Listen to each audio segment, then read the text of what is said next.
Y yo creo que en estos últimos 25 años hemos aprendido por experiencia, ¿no? Aparte de la ciencia básica, cómo prevenir eso. Y personalmente yo les puedo decir ahora que yo casi no veo ese problema ahora en nuestros pacientes de trauma, como antes. Y voy a hablar un poquito acerca de eso porque yo lo entiendo que es muy interesante. Próxima. Pues para hablar de las definiciones, hipotermia es una temperatura central de 35 grados o menos en el paciente y definitivamente es un fuerte vaticinador de mortalidad luego de un trauma. Pero cuando esto se trata agresivamente en el manejo del paciente de trauma, pues estos pacientes pues, tienen buenos resultados. Próximo. Esta es la triada que estábamos hablando, que todos conocemos y que en realidad es bien conocida y la veíamos en cada noche en los pacientes que nos llegaba de trauma. Pero por diversas razones, que voy a hablar un poco en adelante, esto se ha disminuido considerablemente. Próximo.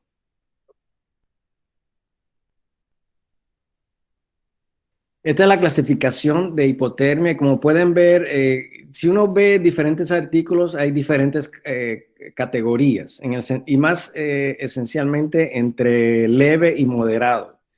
En este caso, como pueden ver, la clasificación médica es diferente a la de trauma, porque en trauma el paciente, si hay una cierta diferencia en la temperatura, hace una gran diferencia en la clínica.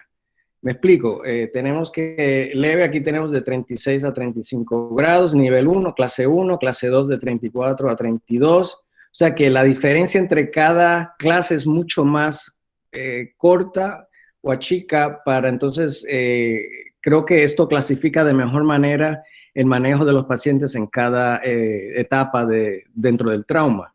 Lo importante de conocer, próxima,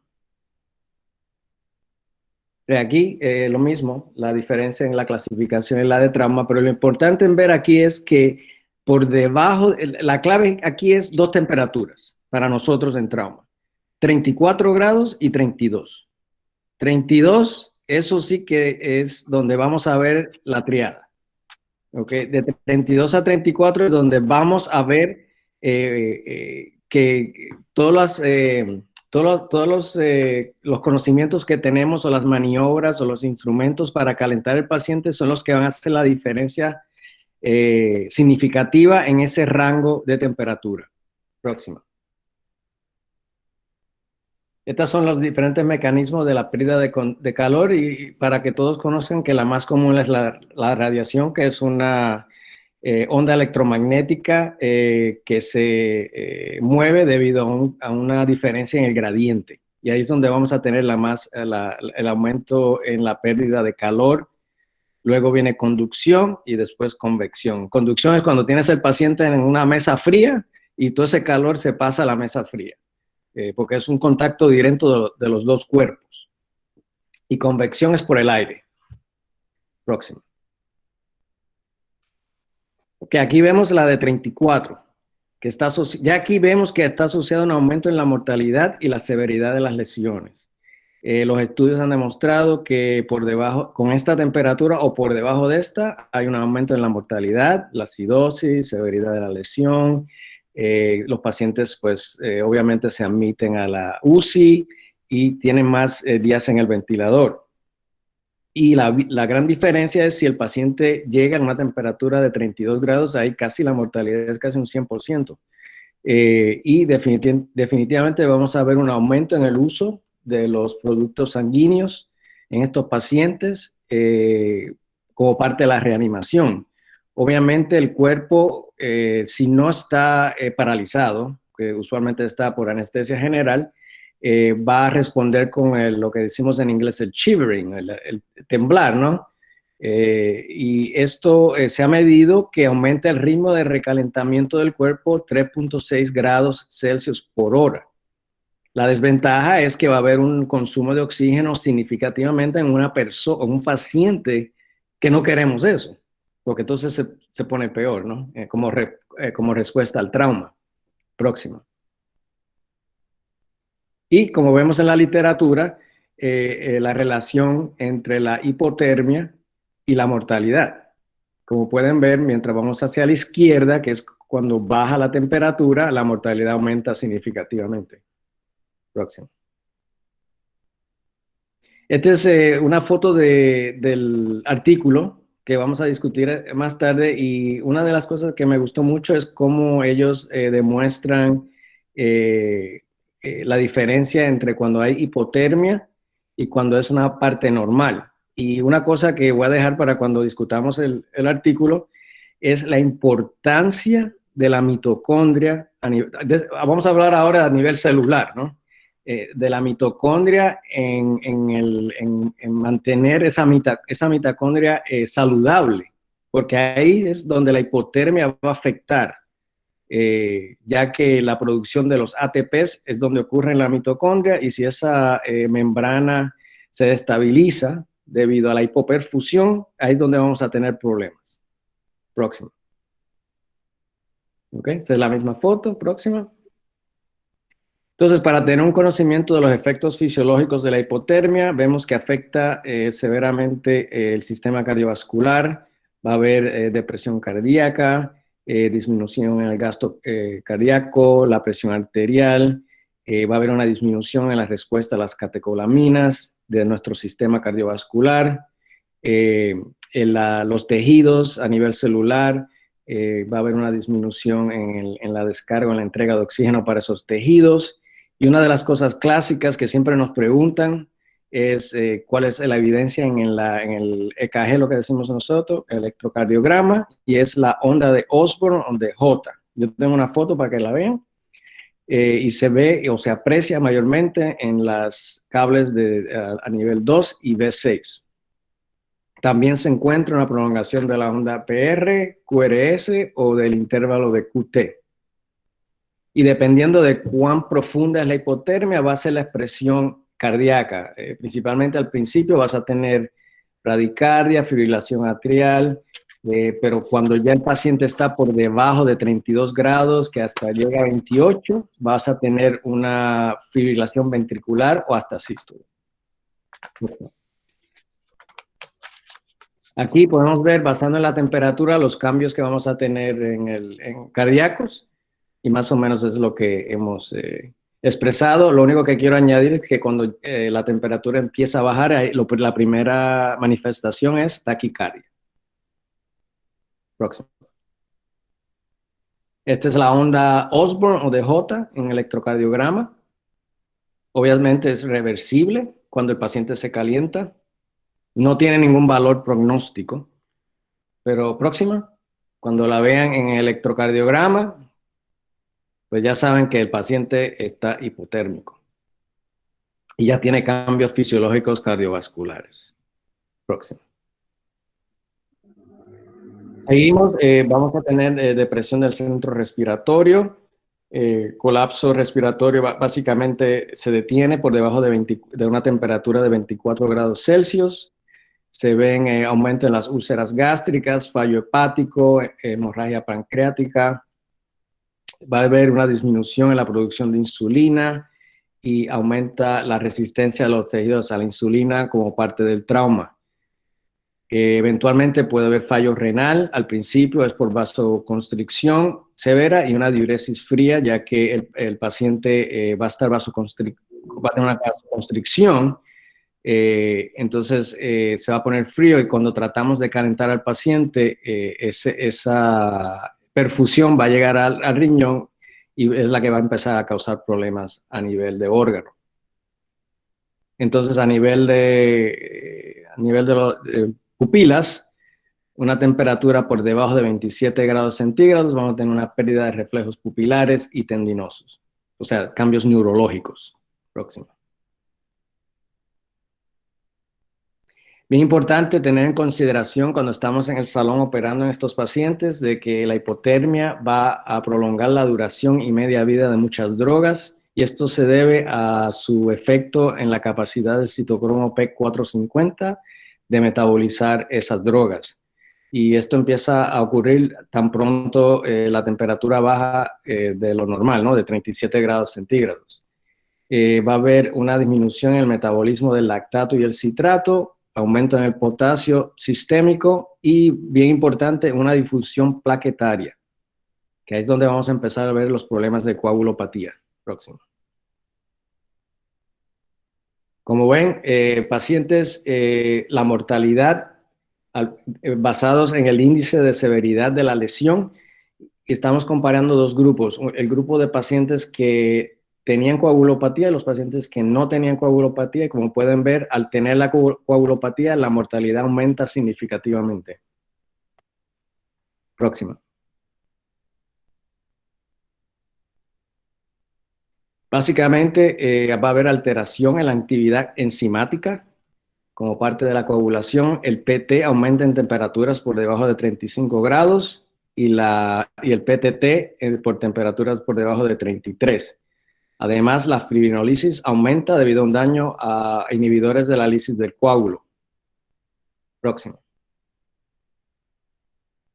Y esto ya se ha visto en estudios en donde se ve cómo la hipotermia afecta severamente la función de los factores de coagulación. Básicamente disminuyen o se retrasan o se ponen lentos. Próximo. Como parte de mantenerlo simple, vemos que hay una disfunción de los factores de coagulación. No solamente eso, hay una producción disminuida por parte del hígado de los factores de coagulación. Y bien importante es la disfunción plaquetaria. No solamente va a haber depresión de la médula ósea donde se producen las plaquetas, sino también la función va a estar limitada. Próximo. Y como podemos saber, todos conocemos, lo importante de la coagulación en trauma es a nivel celular. Eso de usar el PT, PTT, eso no lo usamos los niveles de lo que nosotros llamamos el T, ¿no?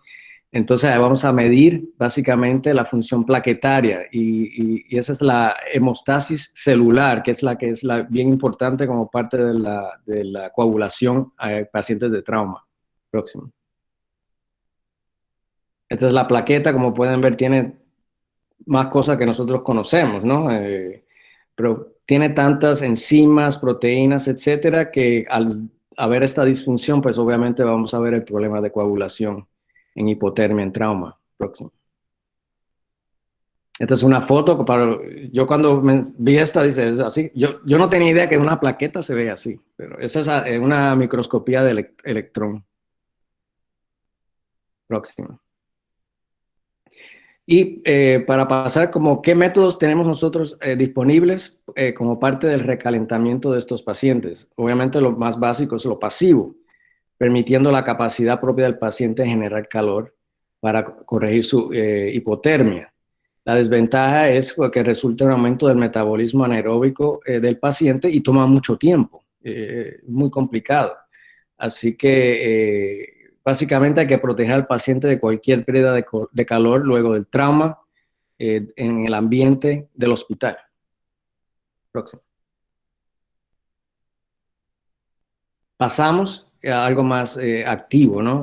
más intensivo. En el caso de recalentamiento, que es el recalentamiento externo activo, aquí ya tenemos las sábanas calientes, planchas de calor radiante, y tenemos las sábanas de aire caliente, que eso es básicamente lo que usamos o utilizamos nosotros en mi hospital. Próximo. Además, está el recalentamiento interno activo. Aquí tenemos ya lo que probablemente todos usamos, que son los líquidos intravenosos calentados. Son calentados a 40 grados centígrados, pero cuando tenemos que ir a algo más intensivo o más intenso es la circulación extracorporeal.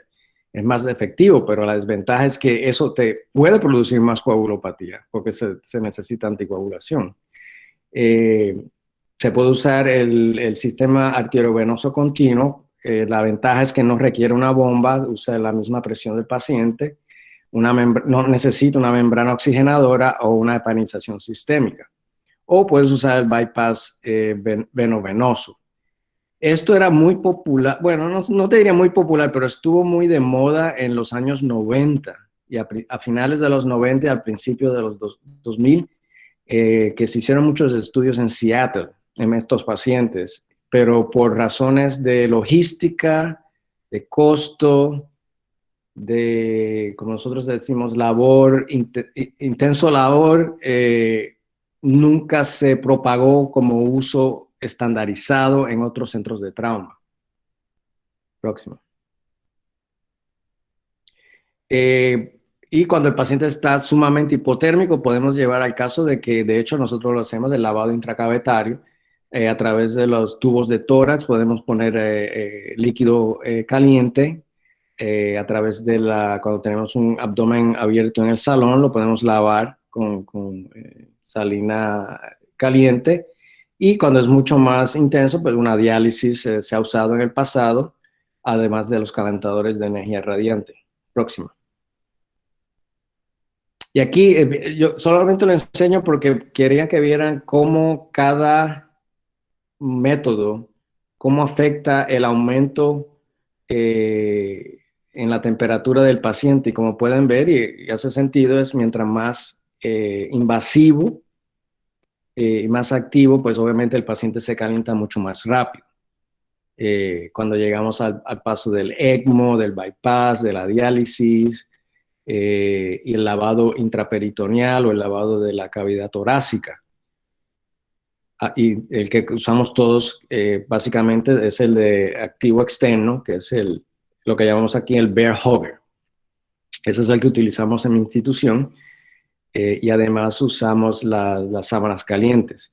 Entonces, en cuestión cuando calentamos los líquidos, en mi institución utilizamos lo que llamamos el Belmont, o el nivel 1, que es el que no solamente calienta la sangre o los cristaloides cuando los transfundimos, sino que también los da a una velocidad instantánea, básicamente, como parte de la reanimación. Próximo.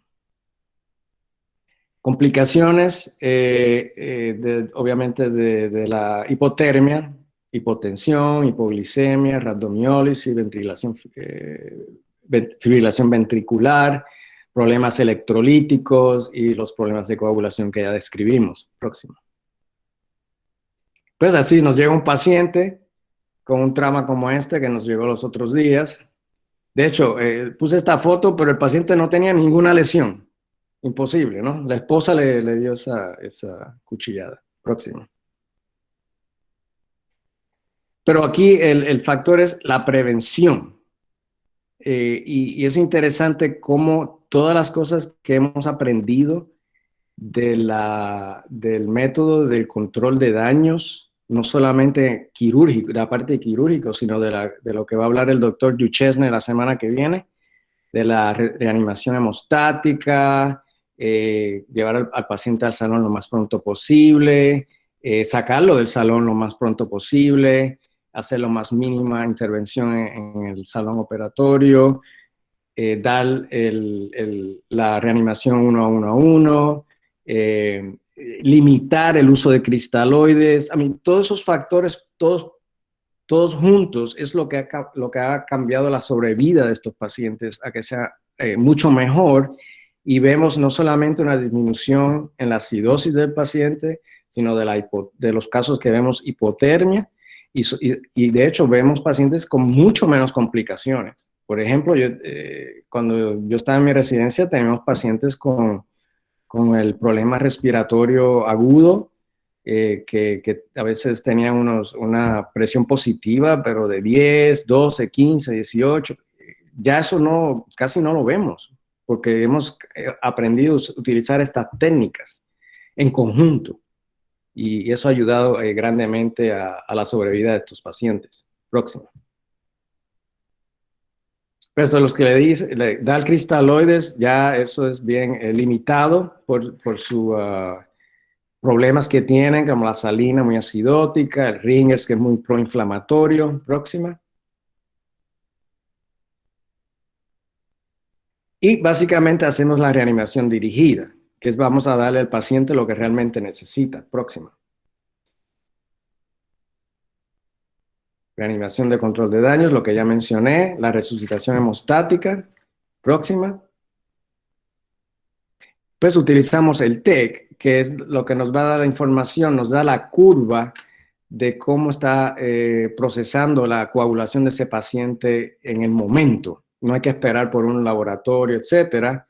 Entonces lo que vemos es la curva próxima y basados, antes de esa, y basados en esa curva en la parte izquierda, en la parte derecha pueden ver que nos dice qué es lo que hay que dar. Si hay que dar plasma, que si hay que dar fibrinógenos, si hay que dar plaquetas, si hay que dar el TXA para la fibrinolisis, etc.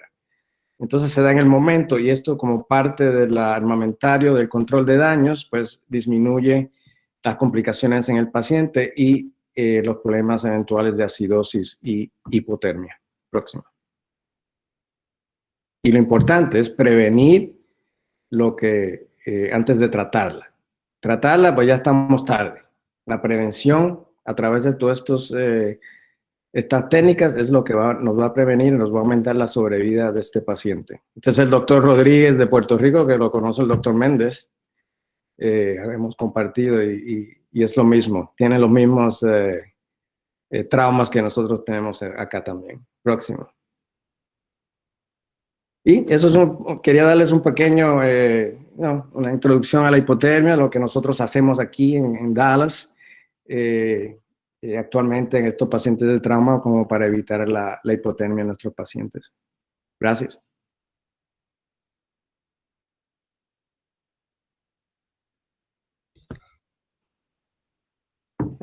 Perfecto, Manuel. Bastante completo e ilustrativo. Yo creo que tal vez dejamos la discusión para último y pasamos a la presentación de Pablo. Ahora estoy seguro que tenemos mucho que discutir y algunas cuestiones a la práctica, pero si quieren escuchamos a Pablo con el resumen de los dos artículos y ya luego nos vamos a la discusión. Doctor. Buenas noches, doctor Lorenzo, un gusto. Yo era el que lo estaba molestando ayer por WhatsApp. Hola. Doctor Richard, un verlo en vivo, solo lo he visto en sus videos de YouTube. Doctor Napo, me vas a presentar.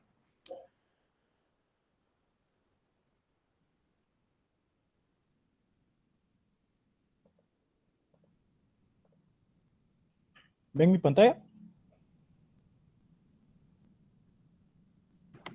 Ya, Sí, va. ya se mira. Sí, Okay. ahí vas. Muy buenas noches. Entonces, mi nombre es Pablo José Rivera Ruano, soy residente 3 acá en el posgrado de cirugía del Hospital General San Juan de Dios en Guatemala.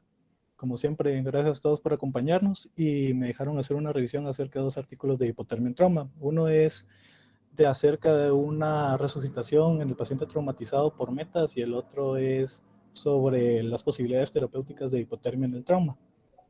El primero que vamos a hablar es sobre la Universidad de Massachusetts en Harvard y el segundo es del Journal Escandinavo. Entonces, hablando, el trauma, como saben, es una de las enfermedades más viejas que ha sufrido, sobre las que ha sufrido el ser humano. Creo que la primera instancia de trauma que hubo fue probablemente entre cavernícolas golpeándose ellos mismos y así mismo no hemos cambiado mucho actualmente. A los pacientes que tienen trauma severo, que se define como un ISS mayor de 15 y que también están sometidos a hipotermia, van a tener una mortalidad aumentada. Y asimismo, la hipotermia en el contexto del trauma se ha evaluado en casi que todos los conflictos bélicos, desde la guerra revolucionaria estadounidense, las guerras mundiales, guerra de Vietnam, la guerra de Corea, guerra en Irak. Y lo que se ha demostrado, que ya se sabe, es que hay una relación entre la temperatura corporal central y la muerte del paciente. Mientras menos es la temperatura, más probabilidad de que el paciente pueda morir. Lo que estaba diciendo el doctor, estos son los mecanismos como los cuales un ser humano puede perder calor, radiación, evaporación, conducción, convección, ya sea al aire o a los objetos sólidos. Y es importante saber que en el paciente traumatizado, este puede llegar a tener un aumento de su tasa de pérdida basal hasta 400 kilocalorías hora, y eso se ve exacerbado por la exposición del paciente, que las condiciones en las que estuvo encontradas en el momento, en la escena del trauma, el manejo que le habían dado prehospitalariamente. Entonces, muy bien, como había dicho el doctor, el paciente traumatizado, como todos ya sabemos, no va a ser como el paciente convencional o el paciente no traumatizado.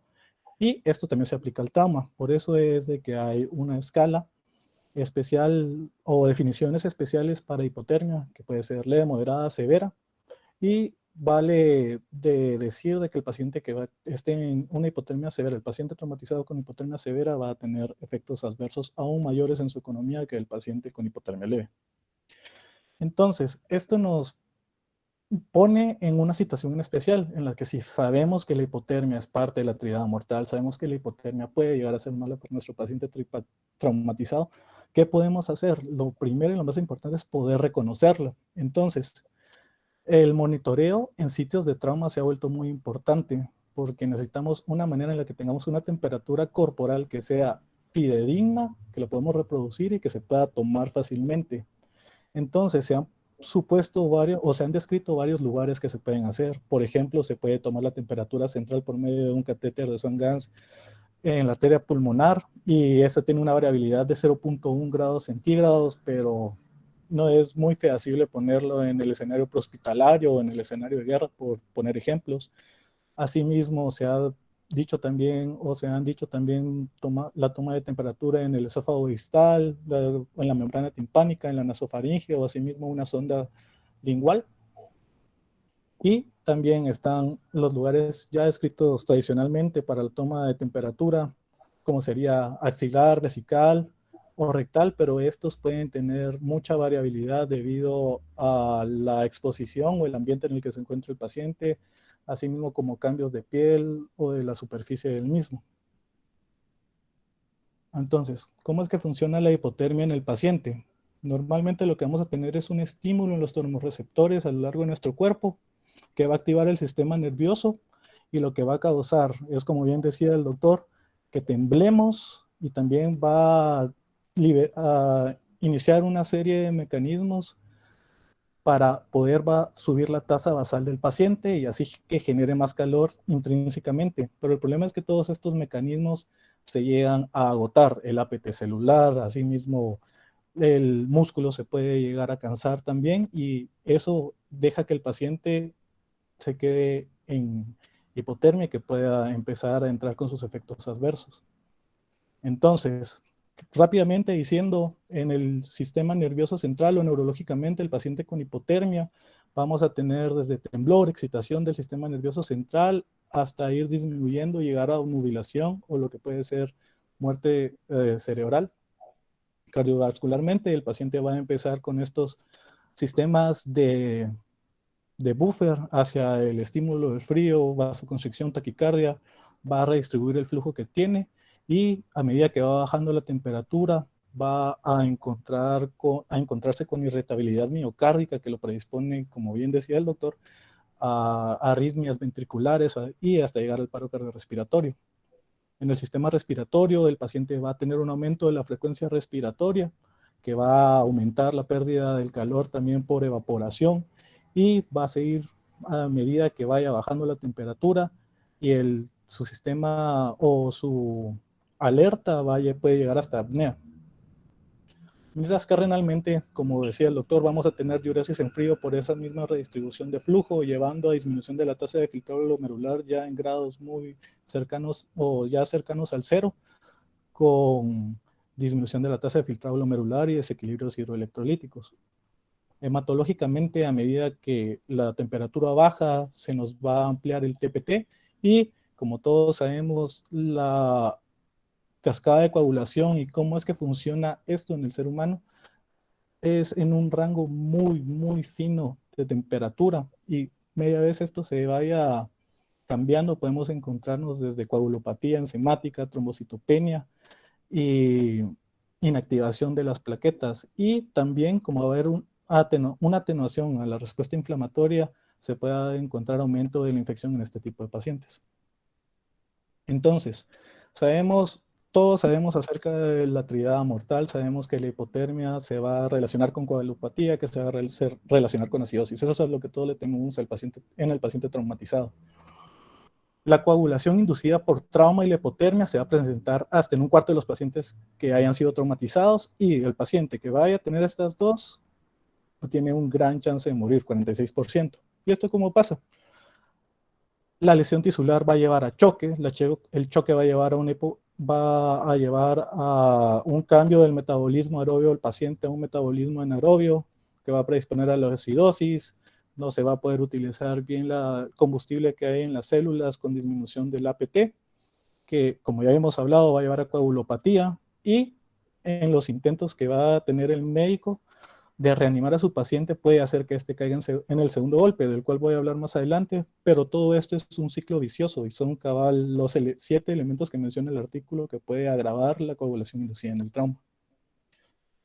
Entonces, si sabemos que la hipotermia es nuestro enemigo en este artículo, como lo mencionan, en el paciente traumatizado, y sabemos que tenemos que reconocerla y que tenemos que actuar, ¿qué podemos hacer? O cómo podemos clasificar a nuestros pacientes y saber cuáles van a verse más afectados por esto. El artículo propone que clasifiquemos los elementos de riesgo al paciente traumatizado para que sufra hipotermia en una fase prehospitalaria, una fase hospitalaria y una fase ya de observación o luego del intento de controlar la injuria del paciente. En la fase prehospitalaria se ha visto que la severidad de la herida, digamos trauma craneoencefálico, trauma raquimedular que puede predisponer a shock neurogénico, los extremos de la vida, el hecho que el paciente haya tenido ropa mojada o haya estado muy expuesto al ambiente, a la temperatura ambiental, el uso de medicamentos, digamos, para manejar la vía aérea avanzada en el escenario prehospitalario, o la fluidoterapia agresiva ahí, y las enfermedades concomitantes, todos estos predisponen al paciente traumatizado a que pueda sufrir hipotermia. En la fase hospitalaria o ya de reanimación en el cuarto de choque, la exposición del paciente que tenga heridas muy grandes o que tenga exposición de cavidades corporales, el hecho de la reanimación agresiva o que sufra quemaduras y que se haya sometido a anestesia, ya sea general o epidural. El artículo menciona que a los 30 minutos de la inducción en la anestesia general ya hay ya baja 0.5 grados centígrados la temperatura corporal, y a medida que va pasando el tiempo de la cirugía, esto también sucede. Y en la fase observacional, si la cirugía fue una cirugía larga en la que se hicieron muchas cosas, hubieron muchas pérdidas hepáticas, el hecho de que el paciente haya sido sometido a anestesia general, más de 3 horas, la fluidoterapia que se haya mantenido, que tenga un SAPS2 elevado, lo predisponen también a que tenga hipotermia. Aunque cabe mencionar que en el periodo observacional esto es raro que pase porque el paciente ya está en la etapa de control, por así decirlo, y lo único que hay que entrenar más al personal de salud que está teniendo en ese momento al paciente, según dice el artículo, es para poder reconocer la hipotermia y tener una adecuada acción al haberla encontrado. Entonces, como bien decía el doctor, sabemos que la hipotermia causa mal al paciente traumatizado, entonces debemos tratar no de curarla, no de tratarla, perdón, debemos prevenirla. Así podemos tener mejores resultados. En todo nuestro examen primario se nos ha enseñado que la exposición es una de las partes principales de ella. Pero muchas veces hay heridas concomitantes, que el paciente está sangrando activamente, que el paciente puede broncoaspirar porque está agónico. Entonces tendemos a dejar la exposición un poco más en segundo plano. Pero lo que trata de decir este artículo es que necesitamos cambiar ese enfoque y tomarlo en cuenta en nuestra reanimación, porque es un enfoque holístico al paciente traumatizado. Entonces, tenemos varias opciones para poder ayudar a nuestro paciente, desde calentamiento pasivo, activo, externo e interno. El calentamiento pasivo son aquellas medidas que podemos tomar que hace que la misma fisiología del paciente pueda defenderse hacia las condiciones ambientales. Son técnicas adecuadas para una temperatura corporal central más de 35 grados. Y tenemos calentamiento activo, externo e interno, como bien había hablado el doctor, que la que todos realizamos y la que también realizamos acá, que es la infusión de soluciones tibias a través de vías venosas o arteriales. Esto se puede hacer ya sea con un microondas en el cuarto de choque si no se cuenta con herramientas más sofisticadas, o se puede también utilizar membrana extracorpórea o el bypass, como había dicho el doctor, y en esta tabla solo se puede ver cuánto es el aumento de la temperatura por grado centígrado hora que podríamos encontrar con cada una de estas herramientas. El objetivo del artículo, como había dicho, era proponer metas para la reanimación respecto a la temperatura del paciente traumatizado. Entonces, ellos lo dividen en nivel 1, nivel 2 y nivel 3. El nivel 1 sería calentamiento pasivo, nivel 2, nivel 3 ya es calentamiento activo y cada vez más invasivo dependiendo de cómo se encuentra el paciente. En el escenario prehospitalario, ellos dicen que por lo mismo que habíamos discutido previamente, la dificultad de tener una adecuada toma de la temperatura o de poder hacer o de tener los insumos adecuados, se deberían de todos los pacientes tomar conducta de reanimación pasiva, ponerle sábanas calientes, tratar de controlar la exposición, quitar toda la ropa húmeda, etcétera, etcétera. Luego, debería ya el paciente estando en el área de choque o en nuestro cuarto de emergencia, tomando la decisión de que si él debe seguir estudios, se va a observación o se va a quirófano para luego ir a observación, tener tomas de temperatura continuas cada 6 minutos e ir adecuando las acciones que podemos tomar en el paciente. Entonces, hay que tomar en cuenta que el calentamiento del paciente no es algo que no esté libre de efectos adversos. Acá solo hay unos de los que pueden encontrar, pero desde caída de la temperatura central, el fenómeno del afterdrop, fallo renal con imbalance hidroelectrolítico, rhabdomiólisis por el tiriteo que pudo haber tenido el paciente, hipoglicemia, son solo algunos de los que han estado, o de las que han sido descritas, entonces tenemos que estar siempre vigilantes por cualquiera de esas posibilidades. Ahora, el otro artículo que es de la Sociedad Escandinava propone la hipótesis de que la hipotermia puede ser amigo o enemigo en el trauma. Entonces, habíamos tenido una clasificación previa en el contexto clínico del paciente de hipotermia. Estas son las que ellos proponen para relación de este estudio. Podemos ver que se van abajo de los 32 grados centígrados, llegan a describir algo que es la hipotermia ultraprofunda. Entonces, nosotros como cirujanos y gente que atiende a paciente traumatizado, tenemos un precepto. Si el paciente viene perdiendo algo, entonces lo que nosotros tenemos que hacerlo es reponerlo para tratar de llevar al paciente lo mejor posible a lo más cercano que estaba antes de que sucediera el trauma.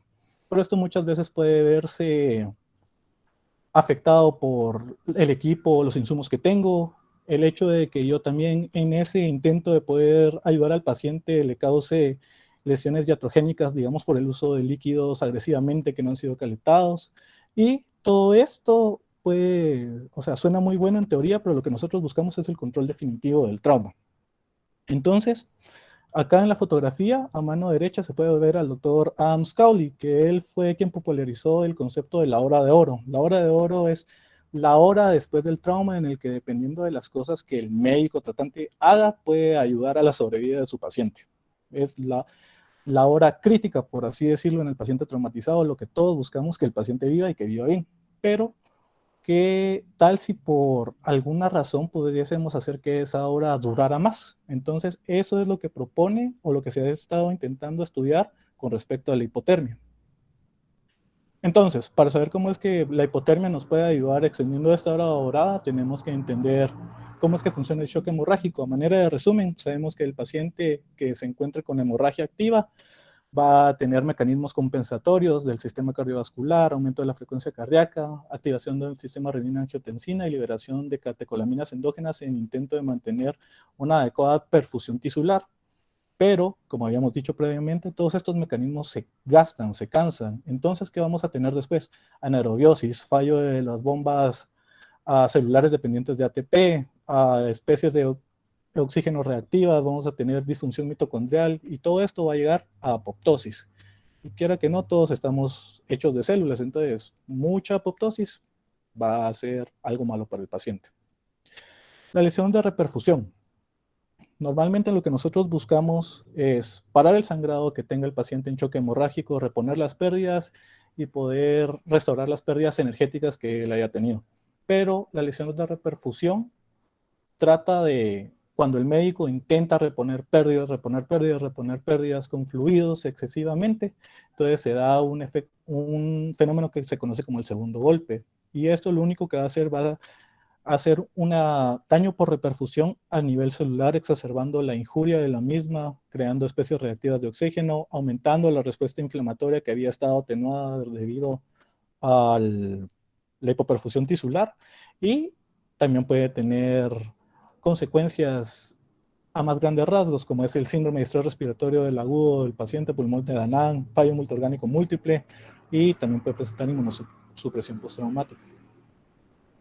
Entonces, cuando hablamos de hipotermia terapéutica o la hipotermia como una herramienta en el bienestar del paciente traumatizado, tenemos que hablar de cuánto tiempo puede colocarse el paciente en hipotermia. Este paciente es candidato o no para poder ser llevado a hipotermia terapéutica. El paciente tiene heridas asociadas que se pueden ver o no beneficiadas porque hagamos esto. Y cómo voy a inducir, cómo voy a revertir esa baja de la temperatura corporal central del paciente. Entonces, la hipotermia ha estado en la mente del ser humano desde hace mucho tiempo. El artículo menciona que en el antiguo Egipto, en el Perú antiguo, la gente intentaba momificar a sus fallecidos en cámaras frías para poder conservar el cuerpo por más tiempo. En la cultura popular hasta se ha hablado de que, digamos, Walt Disney hizo esto para poder sobrevivir por bastante tiempo. Entonces, los primeros antecedentes que se han visto del uso de hipotermia en el contexto de la medicina fue en 1938, cuando Fay y Smith intentaron desacelerar el crecimiento tumoral. Fue estudiado en las guerras mundiales y en todos los conflictos bélicos a lo largo de la historia. También se describió por Jurkovic, que él también fue quien describió la triada letal por primera vez, que una disminución de la temperatura corporal central menor de 34 grados va a tener una mortalidad de 40, y si baja menos de 32 va a tener una mortalidad del 100% en el paciente traumatizado. Y Gentinello describió un aumento de la sobrevida temprana en los pacientes con hipotermia. Entonces, la hipotermia en el contexto de research, en el contexto de investigación, es muy diferente a la que o con la que se encuentra el médico en vivo.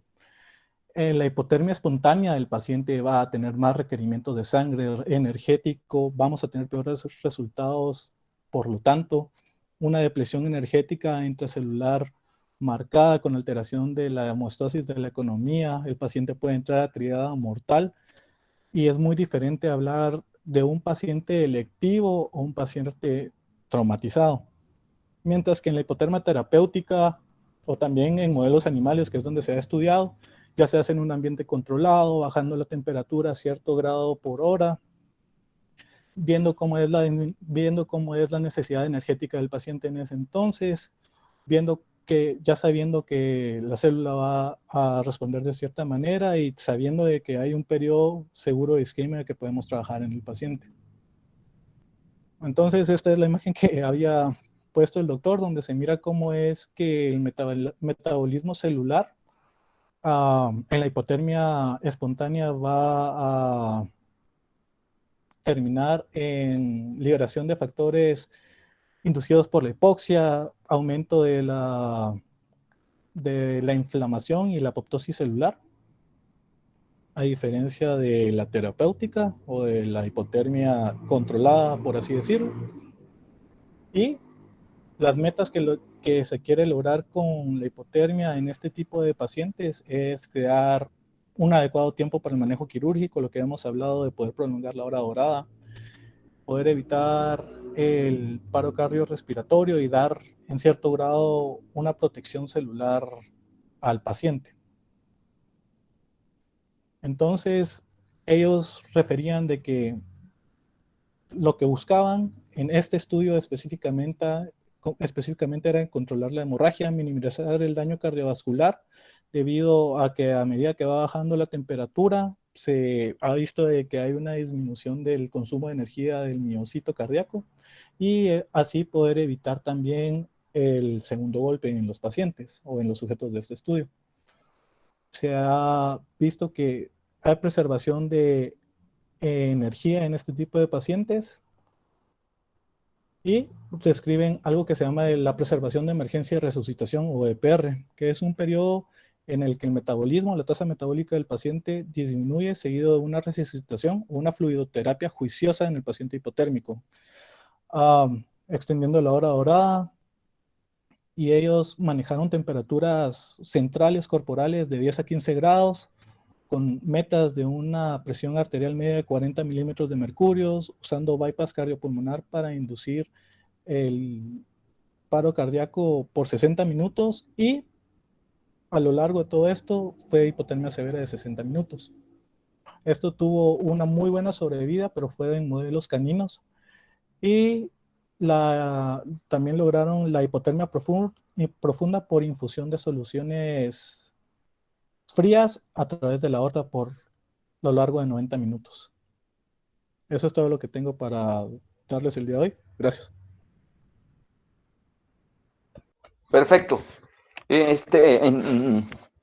Bueno, creo que iniciamos, como hizo la introducción Guillermo Echeverría. Guillermo Echeverría es el actual jefe de residentes, Manuel y Luis, que ya lo conocías en las presentaciones anteriores. Creo que iniciamos de lujo este bloque para los R3. El mes pasado discutimos con los residentes del segundo año algunos otros temas de trauma no crítico y sepsis. Ahorita en este bloque tenemos más o menos la planificación de 11 discusiones de los principales temas de trauma.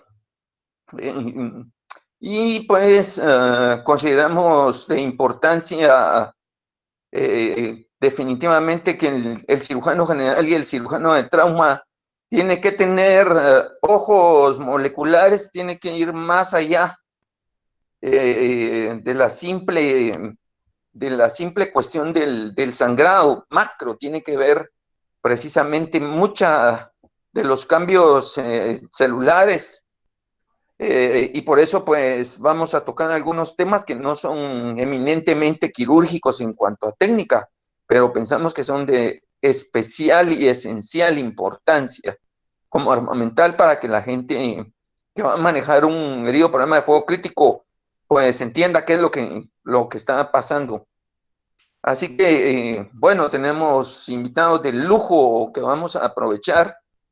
Quiero felicitar a Pablo por la presentación, una presentación bastante sucinta, bien resumida, bien presentada. Y pues agradecer de una manera muy especial el tiempo que se está tomando Manny Lorenzo para estar con nosotros, igual que Luis Richard. Está de más decirlo, pero cada vez que estén con nosotros voy a insistir en la calidad mundial que tienen estos compañeros, donde ustedes los ven humildes y tranquilos y todo, pero son realmente unos monstruos. Así que estamos iniciando de lujo estas presentaciones. Dicho esta introducción, tenemos algunos días de no hacer sesiones de mortalidad, pero se recordarán los residentes cuando hemos discutido algunos de nuestros casos de muerte por trauma. Yo creo que habría que resaltar 3 puntos débiles que en nuestro centro tenemos. Y esos 3 puntos yo diría que son nuestros 3 puntos débiles, por lo cual se nos sigue muriendo mucha gente y son un talón de Aquiles. Uno de esos es la capacidad del banco de sangre y la logística que tenemos, que eso lo vamos a discutir en las próximas 2 reuniones sobre la transfusión masiva. Y nos fuimos durante muchos años en cuanto a la teoría de la transfusión masiva, hasta que al fin ya en la práctica ya lo hemos podido concretizar, y cada vez más hemos obtenido menos tiempo para poder transfundir a los pacientes, pero todavía sigue estando lejos de las metas ideales para poder rescatar a un paciente. Otro de los temas, de los puntos débiles, es precisamente la hipotermia.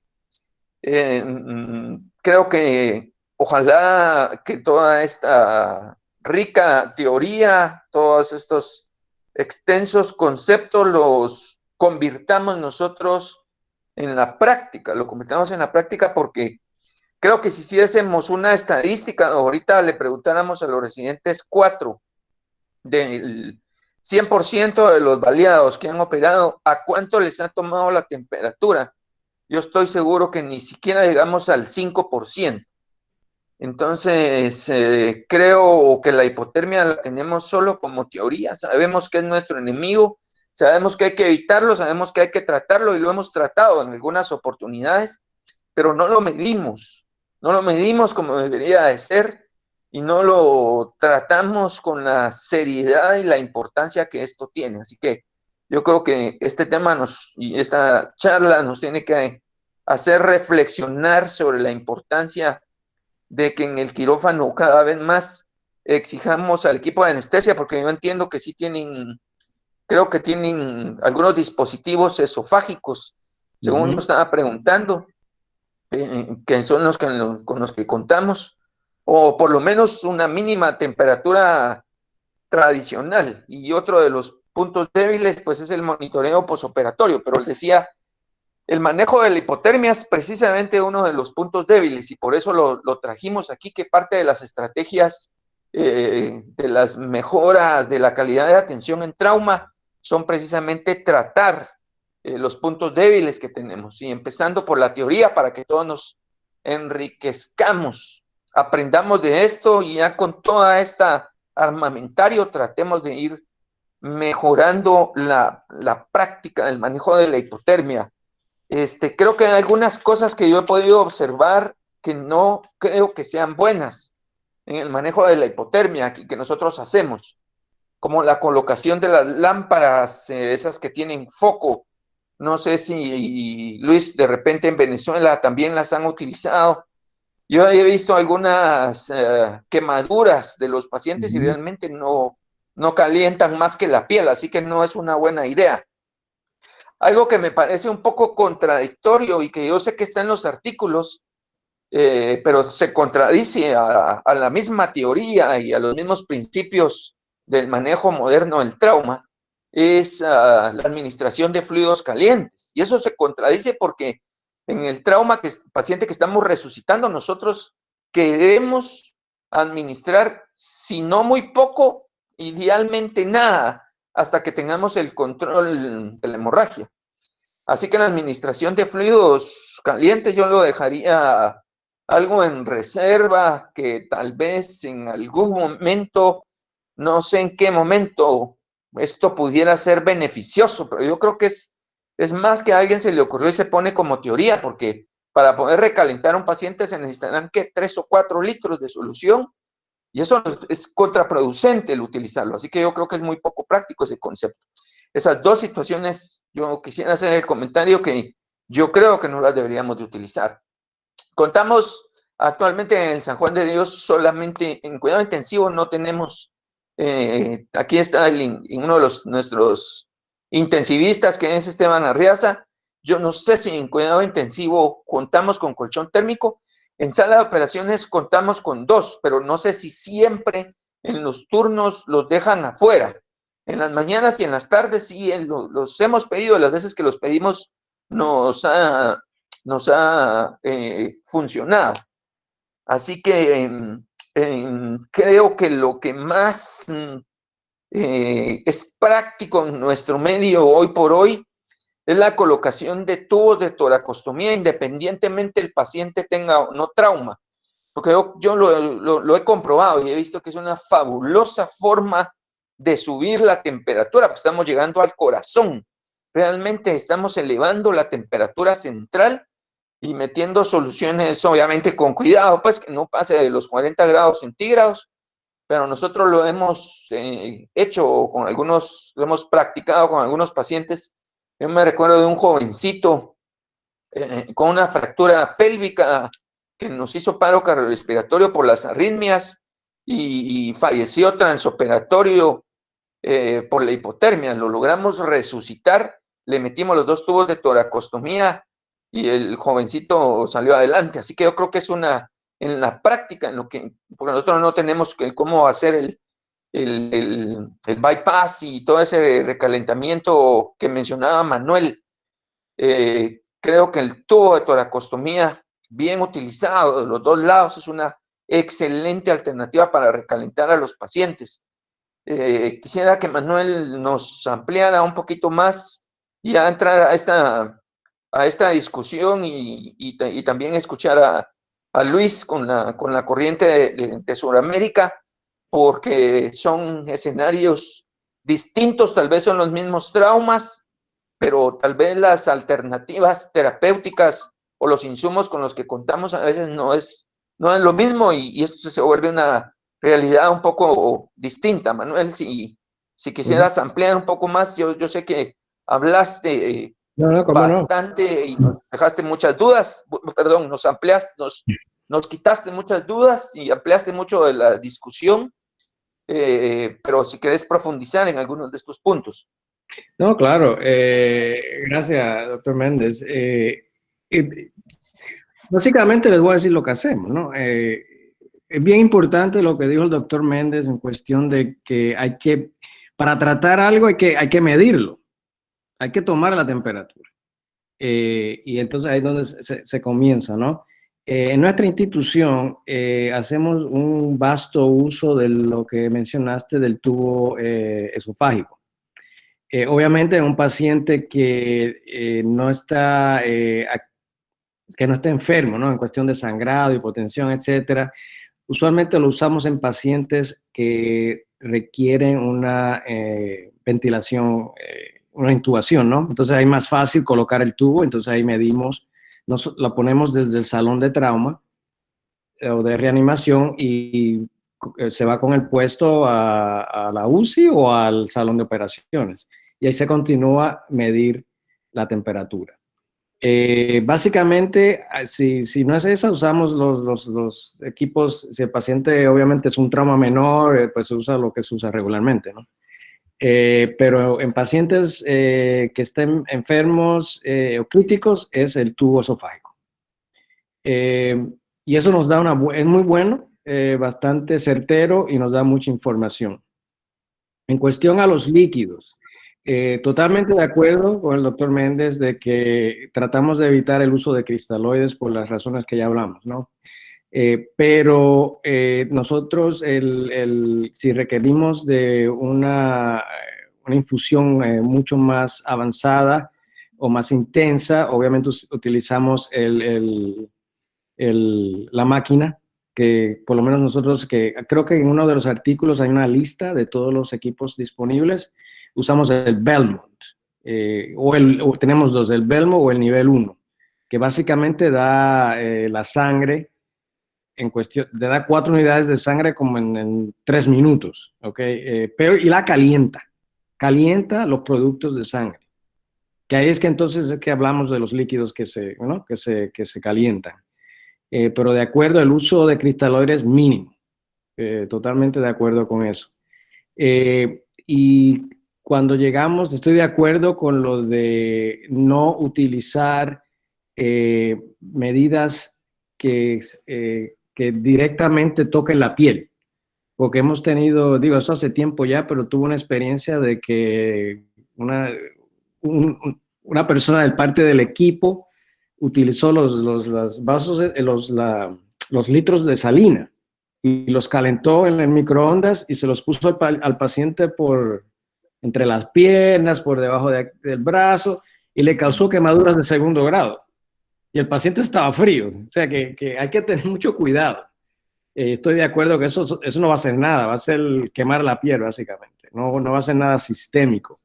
Pero utilizamos intensamente en el salón de operaciones y en la unidad de intensivo utilizamos otra máquina que sale también en el artículo que le llamamos el Bear Hugger, que cubre al paciente y le inyecta aire caliente. Es muy eficaz porque al ponerlo rápidamente en el salón, ahí ya estamos evitando de que el paciente pierda temperatura. Va a perder porque le vamos a abrir el abdomen, va a sangrar, etcétera, pero ya empezamos como a cuidar al paciente, eso es como parte de la prevención, y la continuamos en el salón de operaciones, digo, en la UCI. Y definitivamente que vemos muy pocos casos de hipotermia severa si hacemos esas medidas constantemente o de una forma estandarizada. Cuando llegamos al nivel de una hipotermia severa, que el doctor Méndez mencionó de los tubos de tórax, también usamos el lavado peritoneal, son muy bien eficaces. Obviamente estás entrando calor directamente al cuerpo y es algo que, ¿cómo te digo?, bastante invasivo. Cuando llegamos a la parte de los bypasses, del uso arteriovenoso, del cardiopulmonar y bypass, déjame decirte que yo, por lo menos aquí en Dallas, he estado 15 años y nunca lo hemos usado para hipotermia. Logísticamente, tenemos los recursos, pero logísticamente es un problema. Hay que llamar a un equipo que no está ni en el hospital, si es de noche.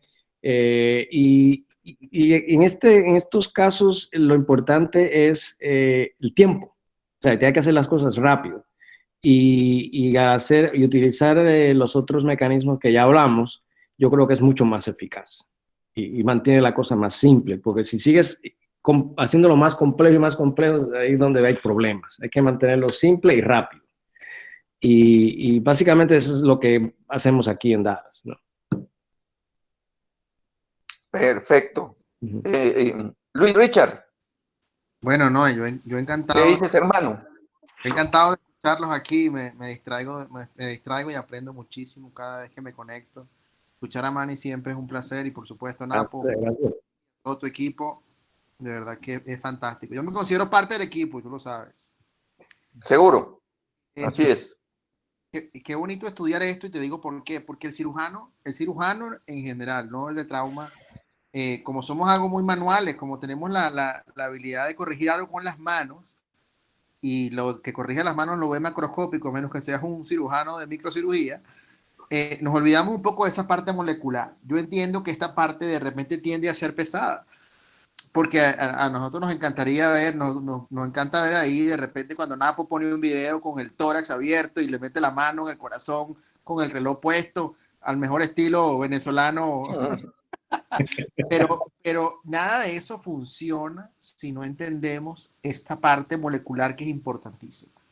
O sea, de hecho, hay que entender que un paciente, por ejemplo, el control de daños es un precepto de cirugía de la fisiología, no de la anatomía. Si de repente si un paciente viene baleado y súper destruido, bueno, tiene como decir, un principio anatómico de abreviarlo, pero el principio general de esto es entender esto, entender que el choque es algo molecular. Y cuando pone Manny esa lámina que también la puso Pablo de la plaqueta y eso, y uno dice, bueno, pero si nosotros no operamos plaquetas, pues no. El que no entienda esto va a quedar un paciente excelentemente operado anatómicamente, pero fisiológicamente muerto. Y esos pacientes se mueren, entonces no estamos haciendo nada. Yo creo que eso es algo importantísimo. Entender que este enemigo está ahí en todos los pacientes con trauma es importante. Con respecto a las medidas, yo pienso que la cultura de crearlo en el prehospitalario es importantísimo. Bueno, de hecho, la hipotermia está en todos los protocolos de evaluación de los pacientes con trauma a nivel prehospitalario y hospitalario, por supuesto. Está en todos. Entonces, hay que crear la cultura de nuestros prehospitalarios de alguna manera. En Venezuela lo hacíamos muchísimo, dictando charlas, cursos, como fueran, creando esa cultura de que si ellos encuentran un paciente y lo exponen, porque a veces tienen que exponerlo en la calle, tienen que inmediatamente cubrirlos porque nos va a llegar un paciente hipotérmico que probablemente vaya a estar peor. Entonces yo creo que la cultura de prevención del prehospitalario y de uno en la unidad de trauma cuando lo expone porque la unidad de trauma es fría, porque tiene el aire acondicionado y uno lo expone y a veces entonces lo intuba, le pone un tubo de tórax y se olvida quizás de que haya que cubrirlo con una simple sábana, es importante. Aparte de eso, también les digo que también lo mencionó Manny en su conferencia, que la mayoría de la cirugía que hacemos en trauma es el abdomen, es la laparotomía, y solo el hecho de que el paciente esté anestesiado y que hagamos la apertura a la cavidad abdominal es una gran pérdida de calor. Es una gran pérdida de calor.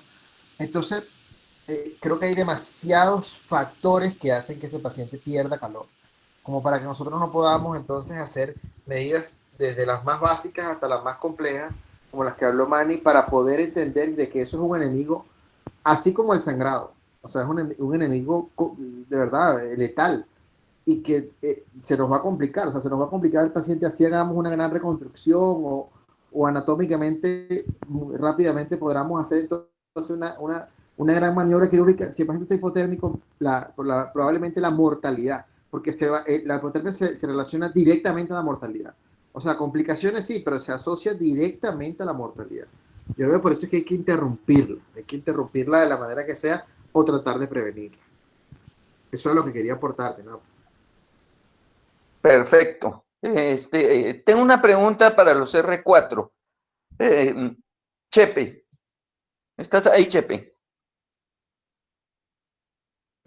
Buenas noches. ¿Qué tal, Perfecto. doctor? Buenas noches a todos, aquí estoy. Perfecto, Chepe, y cualquiera de los otros R4 quiera intervenir en la siguiente pregunta.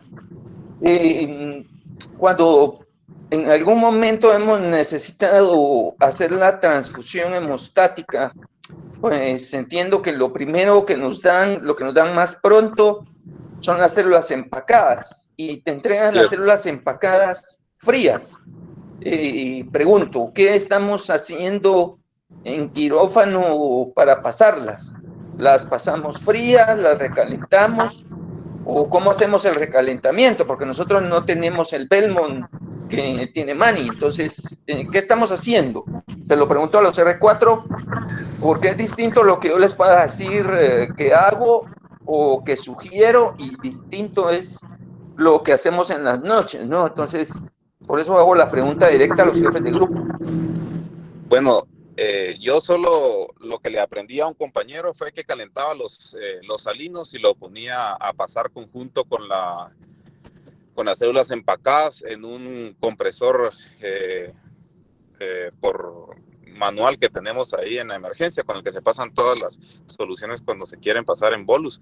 Pero de calentar células empacadas, que es lo primero que nos llega, no solo, o sea, solo se utiliza para poder que no pasen tan frías, colocarlas con una solución salina que ya nos tienen ahí, que nos calientan. 50-50, digamos, o sea, pasar la mitad del salino y la mitad de las empacadas. Diluido, sí, digamos, para que no vaya tan frío. Sí, pero es lo único que yo le aprendí a alguien ahí en el hospital, pero no sabía que las células empacadas las podíamos meter también, pues, a calentar. No sabía. De acuerdo. ¿Qué dice Mario Andrés Flores? ¿Por qué? Perdón, Luis, no te escuché. Perdón, ¿Ibas a decir algo, Luis? Sí, nada, porque ahí es peligroso. O sea, por ahí le escuché a Pablo que nosotros en la unidad de trauma en Venezuela usábamos de repente el microondas. Más que calentar, es quitarle el frío a la solución, ¿sí? En la reanimación inicial, cuando estaba ese paciente en la valoración primaria, ¿no? El hemoderivado no se puede colocar ahí, tiene que ser un calentamiento muy estricto porque si no se daña. Y entonces estamos haciendo daño. El hemoderivado no se puede calentar en algo que no sea controlado. Lo que sí usamos una vez, hace mucho tiempo, pero se dañó, fue un infusor de velocidad que bueno, se llamaba Level 1, no sé si todavía se llama así, que sí permitía calentar la solución, pero era controlado, por eso era algo muy controlado. Lo que pasa es que no era económicamente rentable para nosotros porque necesitaba una zona y lo dejamos de hacer. Por una cuestión, pero sí, el calentamiento tiene que ser muy organizado. De hecho, nosotros no lo hacíamos en Venezuela. En los últimos años, calentar los hemoderivados. Esperábamos quizás un poco porque sí, como bien tú lo dices, la del banco de sangre te lo entrega helado. Sí, no, congelado. Congelado, exactamente. Sí, no, y problema en cuestión de costo, ¿no? La máquina es una, pero la tubería es de un solo uso. O sea, hay que desecharla, ¿no? Ahí es donde viene el costo, ¿no? Sí, era un consumible muy costoso, exactamente, Manny, me acuerdo. O sea, no fue factible, pues el hospital dijo, no, yo no puedo comprar esto más. Una pregunta, Manny, ¿tienes idea qué tan complejo o si necesita algo especial, por ejemplo, ese Belmont? ¿Viene siendo como un calentador que solo lo conectas o necesita alguna tecnología especial? No, eso ya viene todo preparado. Básicamente lo que hay que aprender, que yo de hecho no sé, es a conectar la tubería. Eso tenemos, las enfermeras de la intensivo lo saben y las enfermeras que tenemos en el cuarto de reanimación también. Nosotros, pues, como los cirujanos, pues lo que hacemos es hacerle el acceso vascular, ¿no? Le ponemos un cordis en femoral o algo así para que ellas conecten el Level 1 o el Belmont. Pero en realidad no es algo muy complicado. Es cuestión de tan pronto tú pones la tubería, tienes que hacerle, como decimos en inglés, un priming. O sea, tienes que meterle un poquito de salina, que no haya aire, ¿no? Etcétera. Y de ahí le pones la sangre, no hay problema. Complicado Sí. es reparar una. Sí, es muy complicado. Sí, es que, bueno, no sé qué dice Willy, pero tengo la impresión de que en algunas noches estamos recalentando mucho los empacados para que se les quite el frío con el cuento ese del microondas, ¿no? Y Sí, eso, como decía Luis, lo que nos puede hacer es desnaturalizarnos sí, no, los sí. empacados. Entonces yo tengo esa impresión. Quería preguntarle tal vez a otro de los R4, ¿cuál ha sido su experiencia? Sin pena, es bueno que digamos lo que estamos haciendo para irlo corrigiendo. Estas clases nos sirven para aprender y también para ir redirigiendo lo que estamos haciendo mal. Entonces, por aquí está Mario, veo, conectado, y Danilo, ¿qué nos dicen? Buenas noches, doctor. ¿Qué tal están? Muy buena plática. La verdad es que por lo general, nos dan 2 a 4 unidades cuando activamos protocolo de transfusión masiva. La primera unidad, sinceramente, casi siempre la hemos pasado en frío, o si viene congelada, o sea, esperar a que esté un poco a temperatura ambiente. Microondas personalmente no he utilizado, pero lo que sí hemos utilizado en algunos turnos es con lámpara de luz incandescente, o sea, poner las células envueltas, o sea, bajo la lámpara y esperar a que también con eso se calienten. Pero te tarda por lo menos unos 10 Sí, por eso, minutos la primera para que unidad, se como le caliente, digo, 10 a sinceramente, la 15 primera minutos. unidad va en frío. Sinceramente, la primera unidad va en frío. Sí, pues si la medición de la temperatura de lo que has visto desde que estás de R1, ¿cuántas veces has visto que el anestesiólogo o nosotros hagamos la medición de la temperatura? Sinceramente, doctor, creo que tiene razón que el 5% es una buena medición, por lo menos transoperatoriamente, sí, mucho, un 5% de las veces. Uno tal vez está, y hace mal también, estar muy concentrado en la parte quirúrgica, donde uno tiene las manos ahí, y se recuerda uno de la parte fisiológica hasta que ya cerró el paciente, ¿verdad? Y entonces uno empieza a pensar cómo mejorar el pronóstico del paciente, entonces hasta ahí empezamos a tomar la temperatura en esos pacientes. Transoperatoriamente, hasta exagerado, tal vez es el 5% de las veces que tenemos comunicación directa con el anestesiólogo acerca de la temperatura. Perfecto. García, Danilo García, ve a Natalia por aquí también conectada hace un rato. Está René para que participen y nos digan qué estamos haciendo en los turnos. Solo, doctor, disculpe, ¿puedo hacer una pregunta? Sí, Pablo. Doctores, Completamente. solo... Buenas noches, doctor. Sí, perdón, Danilo, solo vamos a dejar que Pablo haga su interrogante y luego te damos la palabra. Buenas noches, doctores. Disculpen, solo una pregunta. En su experiencia personal, tal vez con el doctor Richard, que creo que el sistema o el área de choque y el sistema de emergencia es un poco más parecido acá a lo que manejamos en Guatemala. ¿Cuál es la medida que usted prefiere, la medida de temperatura en el paciente en el área roja y en quirófano? Si usted, digamos, en un hospital que tiene los insumos básicos, no cosas muy sofisticadas, un termómetro de mercurio. Y la otra pregunta es, manejando pacientes en el área roja, cabal, como en el hospital, lo que yo he podido utilizar es el microondas, pacientes que me vienen con trauma, que, o sea, solo por el tacto se puede sentir que el paciente viene tiritando, viene con la piel fría. Entonces, reanimamos a estos pacientes con soluciones tibias, pero eso es un arte en sí mismo, poder calentarla, porque si uno se pasa de mucho en el microondas, se revienta la solución en sus manos y se quema usted sus guantes. Además, cuando usted le está infundiendo, ¿cómo llegan a ustedes tener esa seguridad de saber a qué temperatura están infundiendo ustedes eso? Porque, digamos, haciendo irrigación vesical o por tubo de toracostomía, es un poco a la suerte en mi experiencia. Entonces, ¿cómo es que lo hacen ustedes en su experiencia? Y es complicada la pregunta y la respuesta, porque es algo muy artesanal, es complicado, es complicado.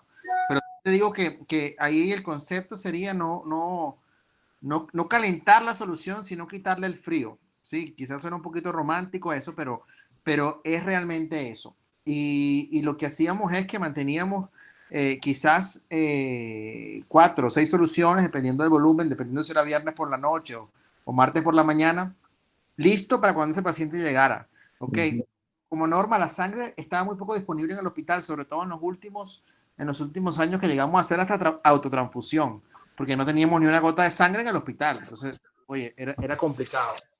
Llamábamos a los pacientes por norma con un máximo de 1000 cc de solución, ¿sí? Que hoy en día consideramos mucho.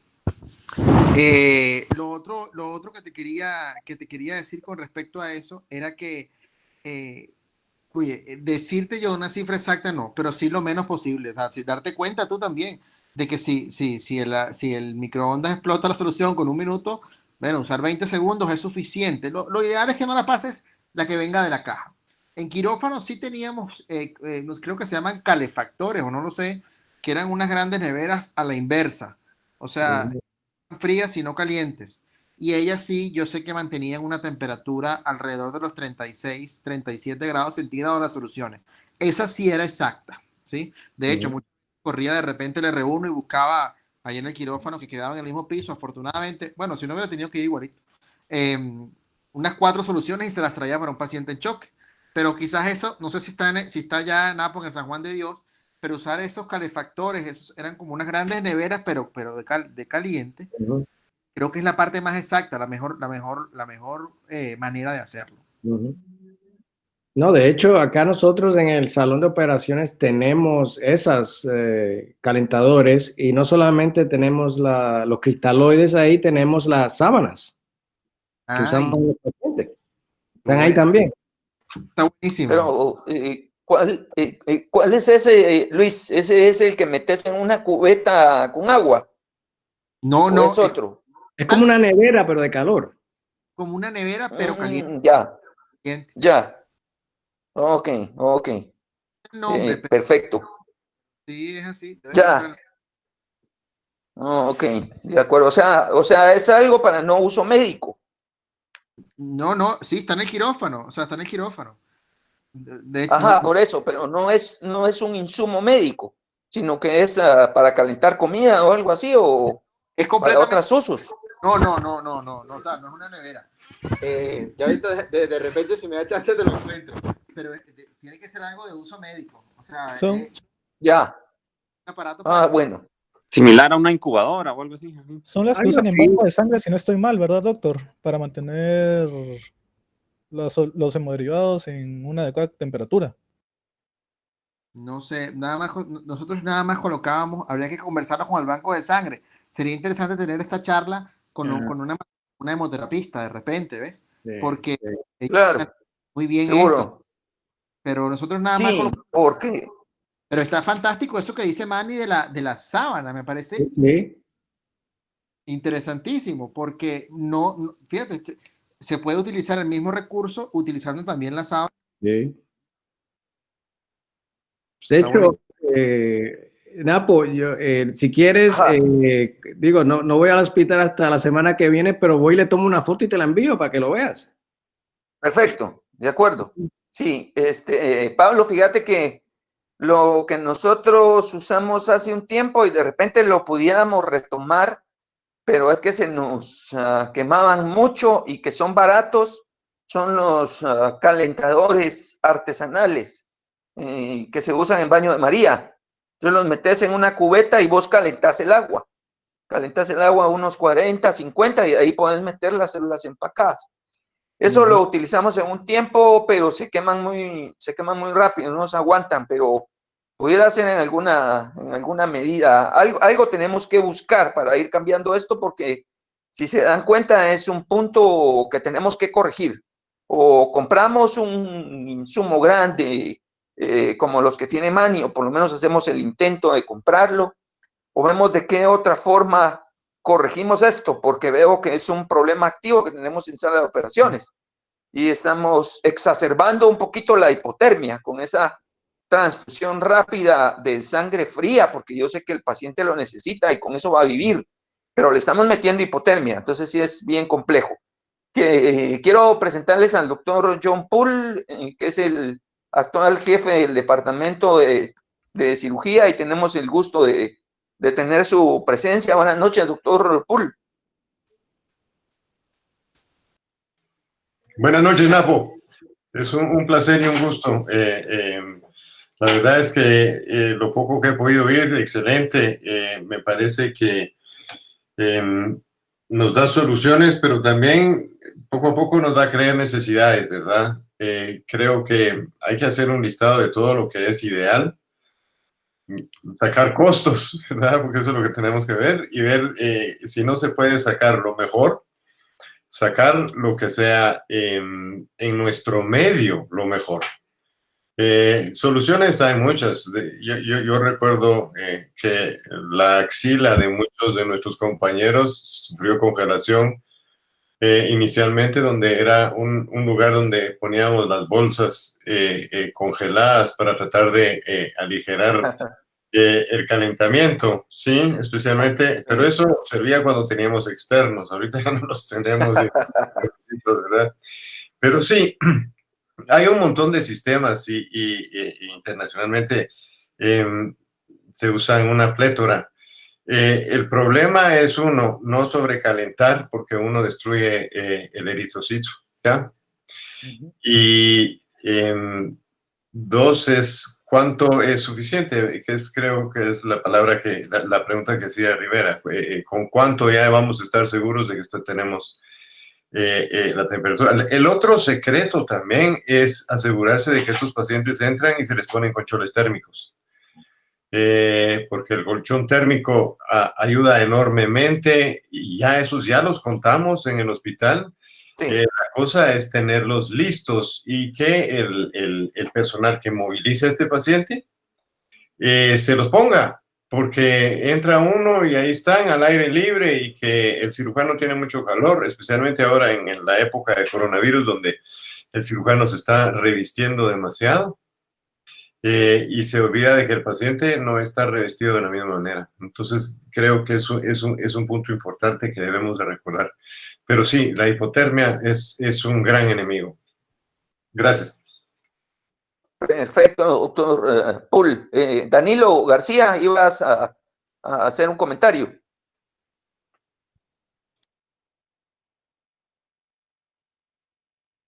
Danilo García. Sí, buenas noches, doctor. Buenas noches, doctores. Sí, doctor, solo pues con relación a lo mismo que estaban comentando los compañeros en pues el manejo, la verdad es de que tal vez solo recalcar sí lo que decía Mario, que usualmente el manejo de la transfusión pues masiva lo inicia anestesia, ¿verdad? Porque uno está pues en el procedimiento quirúrgico tratando de acortar el procedimiento lo más que se pueda, pero y también yo he tenido la experiencia de que muchas veces los anestesiólogos no están acostumbrados a manejar la temperatura como parte de del protocolo de lo que se debe hacer en un paciente con control de daños. Usualmente para ellos lo único que utilizan son los gases arteriales y son muy dependientes de ellos. Pero yo sí he tenido la oportunidad de manejarlos con las soluciones tibias, tanto en los tubos de toracostomías como incluso en la sonda Foley. Y pues he visto que los pacientes pues sí evolucionan de una mejor manera. Incluso hace unos meses superamos un caso con Willy, de un paciente que tenía una lesión de una subclavia, y le pedí en la cirugía inicial al anestesiólogo que le tomara la temperatura. No mucho quería, no estaban acostumbrados. De hecho, en ese momento no tenían ni un termómetro en sala de operaciones, hubo la necesidad de conseguir, y pues un paciente pues tenía 28 grados centígrados, si no estoy mal, y me recuerdo que en esa ocasión con el R3 que lo intervenimos en la primera cirugía para colocarle el shunt, estuvimos después de la cirugía aproximadamente 1 hora en el quirófano con el paciente, colocándole catéteres, infundiéndole soluciones, y fuimos pues bastante perseverantes con el paciente, y vimos los frutos, que de hecho un paciente que había tenido tanto trauma y había tenido unas pérdidas sanguíneas de aproximadamente 5,000, casi su volumen total, pues salió de la primera cirugía, llegó a la segunda cirugía, y se tuvo también el cuidado de pedir el control térmico. Obviamente no lo tuvimos en esa noche, esa madrugada, pero al siguiente día en la mañana ya nos lo proporcionaron a la recuperación, y pues lo tuvo el paciente el resto de tiempo que estuvo en la recuperación. El paciente pues ya sabemos de que llegó a la reconstrucción y al final pues falleció algunos días después, pero sí, yo creo que en lo que más nos hemos esforzado, Pero tal fue vez por el virus. como Ese fue por el cirujanos coronavirus, este era sí, paciente que fue le por dio. el virus, fue por el Se coronavirus. infectó. Pero Sí. en lo que más nos hemos esforzado tal vez es en la infusión de soluciones tibias, ya sea a las toracostomías, a las sondas Foley, y pues también otra opción, lo que decía el doctor, ¿verdad? El lavado peritoneal. Eso era, doctor. Perfecto. Creo que otra opción que tendremos que discutir con el banco de sangre y bueno, que creo que lo vamos a ampliar un poquito más en las otras 2 discusiones que tienen que ver con transfusión, es precisamente que el banco de sangre ahorita está manejando el plasma fresco congelado. Y eso es lo que realmente nos complica mucho en cuanto a recibir la famosa cubeta hemostática, que en otros lugares se recibe en cuestión de 5 o 10 minutos, y porque lo ideal es recibir tu empacado con tu plasma y con tus plaquetas. Pero nosotros, cuando logramos recibir los empacados, que eso sí cambió desde que tenemos nuestro protocolo de transfusión masiva, les puedo decir que ha cambiado muchísimo. Yo le he preguntado a algunos de los R4, yo lo he visto también, que cuando se activa en cuestión de 5 o 10 minutos ya tenemos 4 o 5 unidades de células empacadas. Pero el plasma fresco lo vamos recibiendo 30 a 2 horas después. ¿Por qué? Porque es un plasma fresco congelado. Entonces, he escuchado que en otros lugares lo que hacen es no congelar el plasma. El no congelar el plasma tiene la desventaja de que ese plasma ya no va, si no se utiliza su tiempo útil, ya no van a ser 6 meses, sino que posiblemente 1 mes, y en 1 mes tendrías que utilizarlo. Pero como somos un lugar de alta cantidad de transfusión y no pasa una semana sin que necesitemos activar el protocolo de transfusión masiva, creo que sería otra cosa de discutir con el banco de sangre, que no metan todo el plasma a congelarlo, porque darnos el plasma no congelado, sino que el plasma refrigerado es mucho más fácil y lo pueden dar en cuestión de 5 o 10 minutos. ¿Cómo manejan ese protocolo ustedes en Dallas, Manny?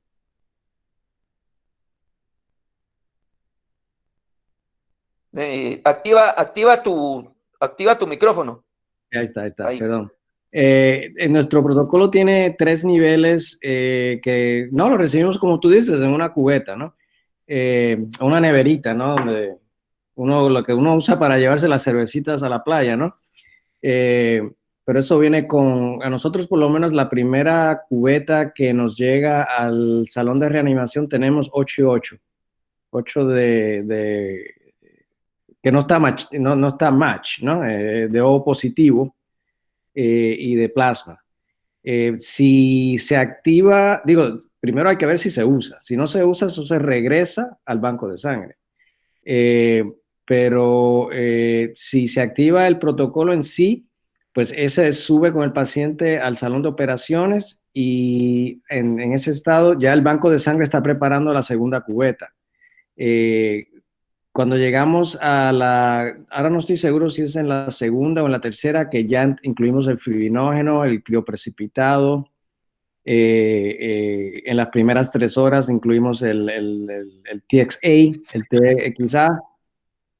Es parte del protocolo. Ya lo que ya no usamos en el protocolo, que lo sacamos del protocolo, es el factor 7. Ese ya no lo usamos.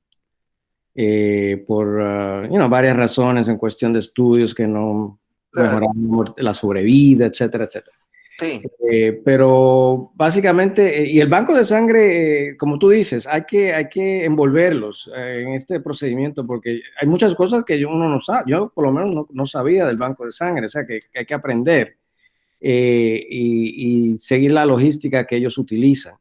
Pero obviamente al nosotros demostrarle la evidencia por la literatura, pues tienen que cambiar, ¿no? Como ustedes dicen, hay que cambiar.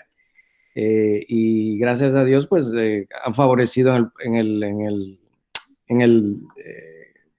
desarrollando el protocolo de transfusión masiva con nosotros en conjunto.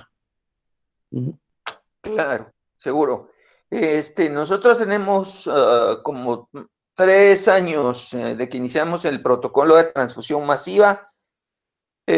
Obviamente es algo que no existía y estamos mucho mejor que antes, pero sí hay muchas cuestiones que mejorar.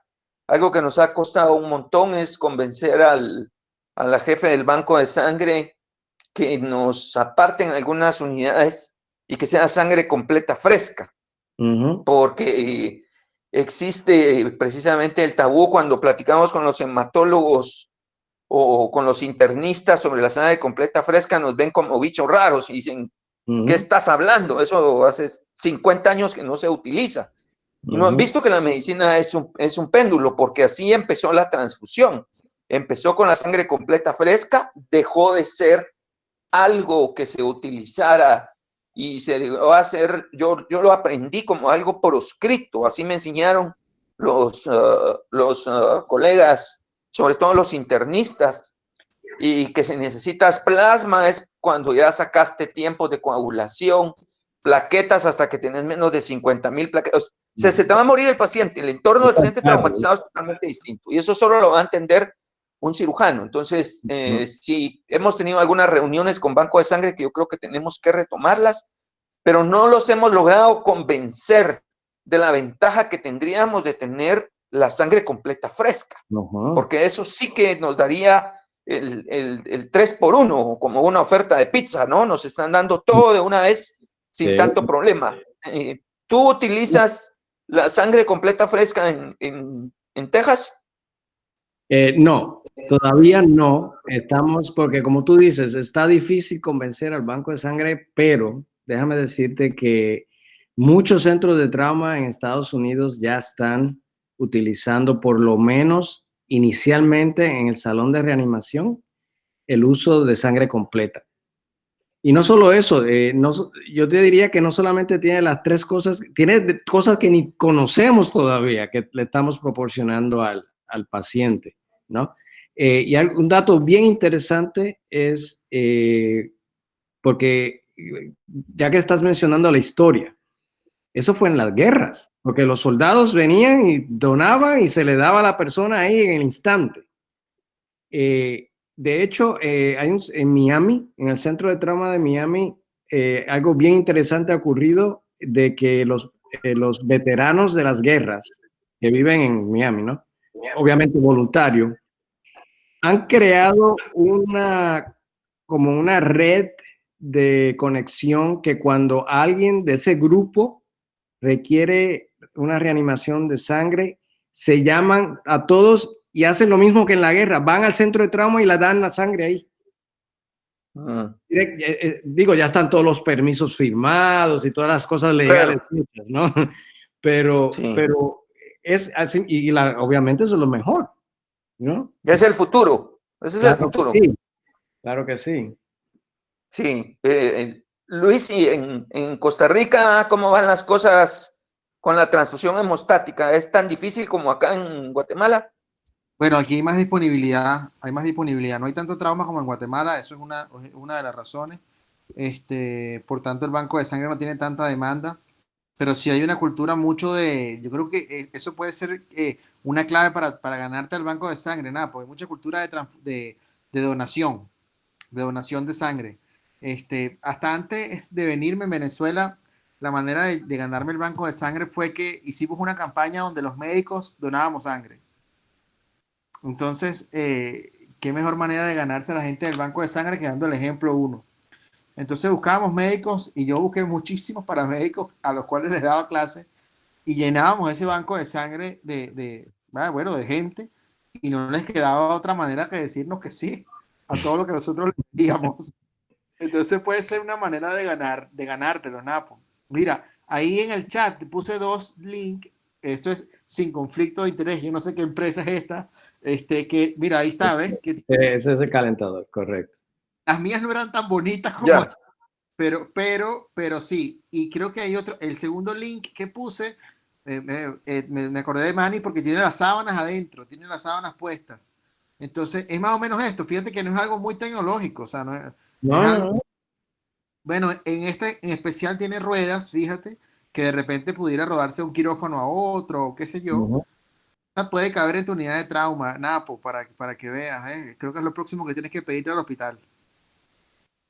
Sí, creo que de pronto vamos a aprovechar la cuestión de la pandemia, porque con la pandemia se pueden hacer todavía algunas compras sin tanto trámite burocrático que aquí nos lleva de 3 a 6 meses. Entonces, todo lo que sea para coronavirus se puede comprar más rápido.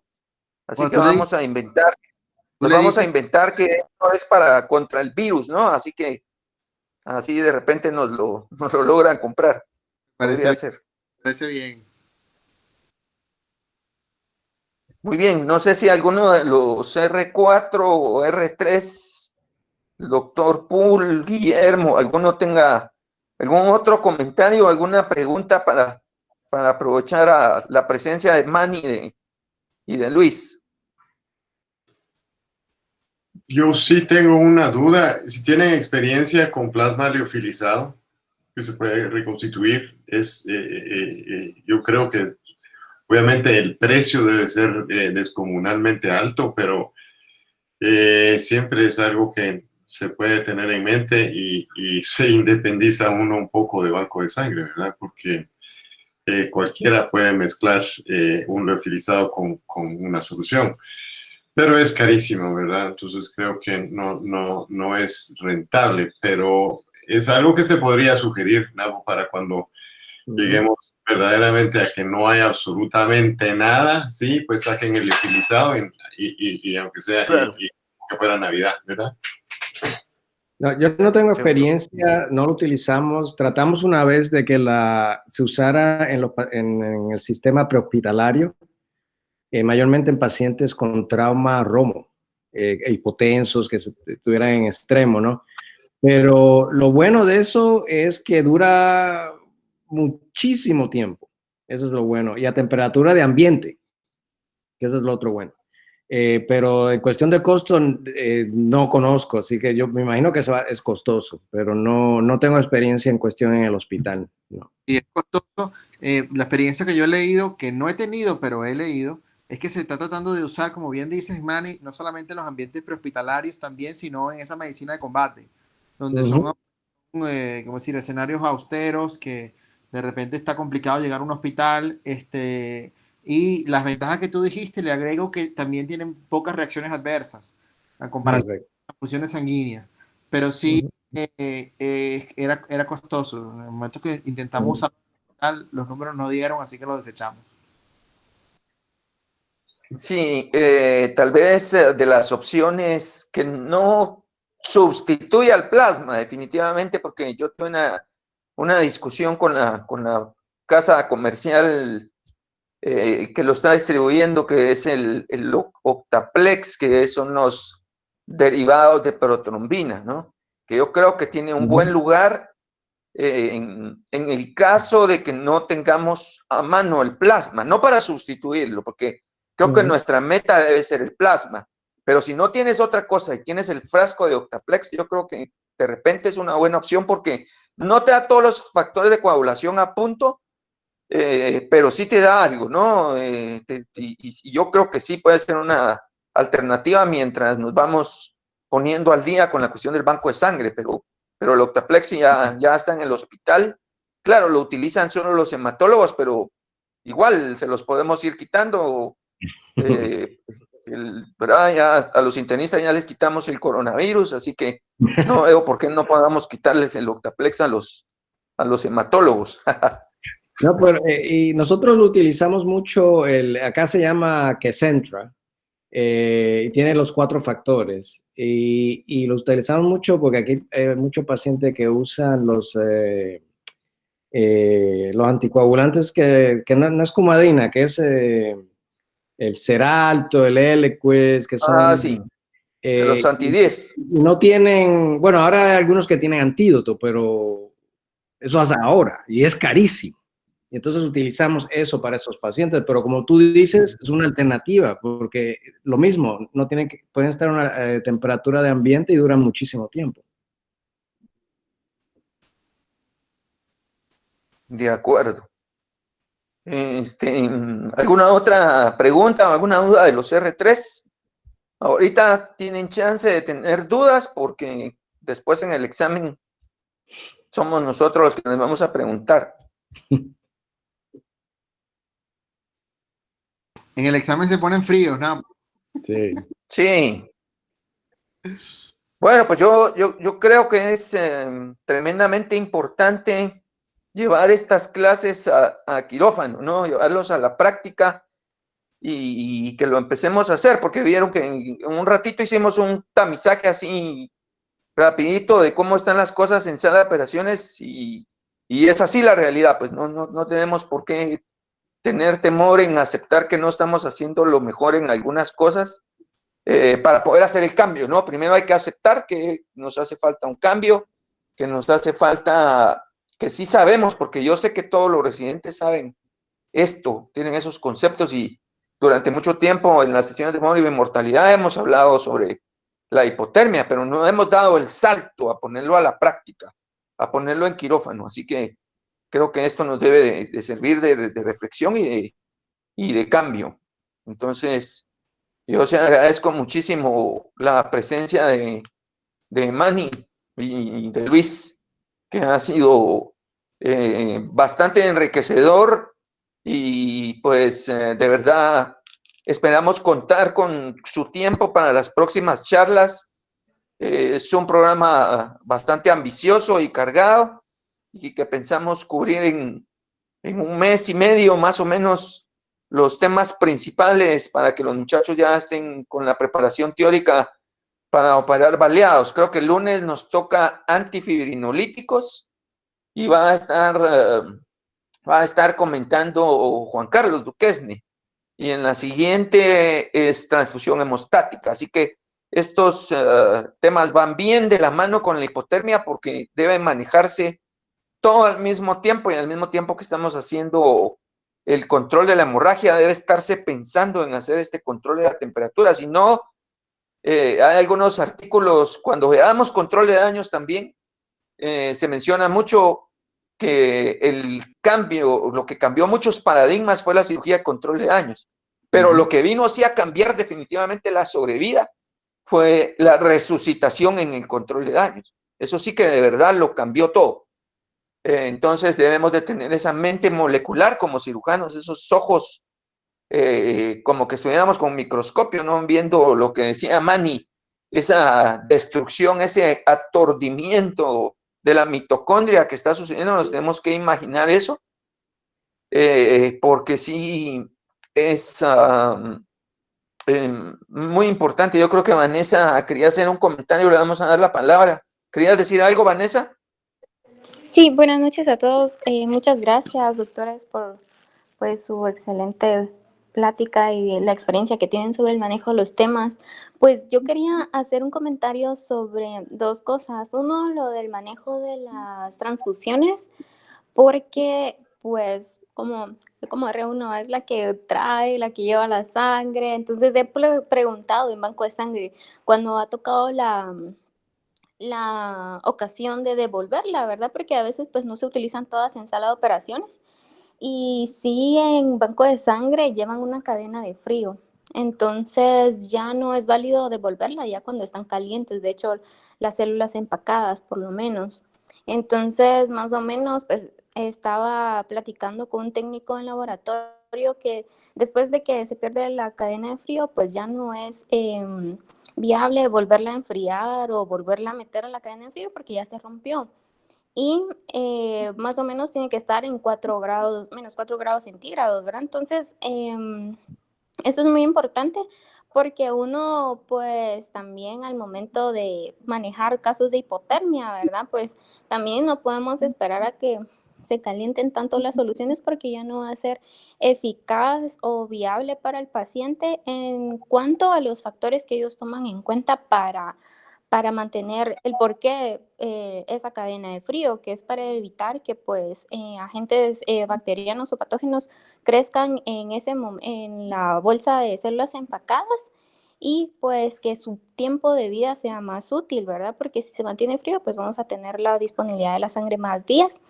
Y pues también en la experiencia, la poca que he tenido yo de tener ahí pacientes con 6, 7 hemoglobina, tal vez no es algo por trauma, pero sí pacientes pues ya mayores o con alguna masa o estudiando algo más.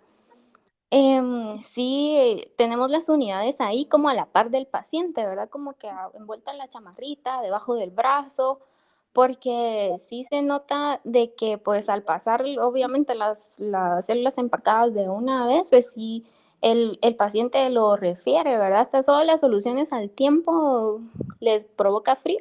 Ya las células empacadas que sí vienen frías, como les digo, directamente al banco de sangre hacia el paciente, sí es muy, pues muy poco lo hacemos, ¿verdad? Sí esperamos cuando no es algo como de manejo de sala de operaciones.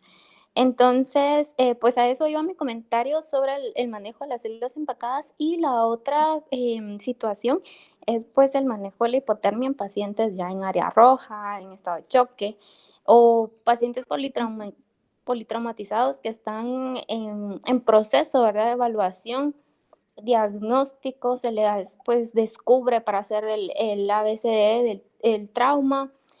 Lo primero que nosotros llamamos a ropero, ¿verdad? Para que le quite la ropa, entonces desvestimos al paciente, lo revisamos, en ese momento queda expuesto el paciente, tal vez de un ingreso, y lo digo pues así, tal vez se le tomó la temperatura de un ingreso, pero después como comentaba Pablo, llevar una curva de temperatura cada 6 horas realmente es un poco difícil porque uno está a la par del paciente, pero si hay que pasarlo a rayos, hay que estarlo pues movilizando, uno está pendiente de que pasarlo a tomografía si fuera necesario, pues movilizar al paciente y en eso está en una camilla únicamente con una sábana súper delgada, o sea, nada más que un par de sábanas, entonces el paciente sí todo el tiempo se mantiene expuesto, o sea, se mantiene el concepto, ¿verdad? De no llevarlo a una hipotermia y pues se sabe que en todo ese tiempo, si ya pasó, o en este caso que ahora tenemos horarios hasta a veces de los de COVID, que de 6 a 8 no hay rayos, el paciente va a seguir ahí expuesto en área roja con solo las mantas que tenemos a disposición, porque a veces ya esta enfermería es bueno, poco colaboradora con los medicamentos y ya que uno le pide, mire más sábanas, mire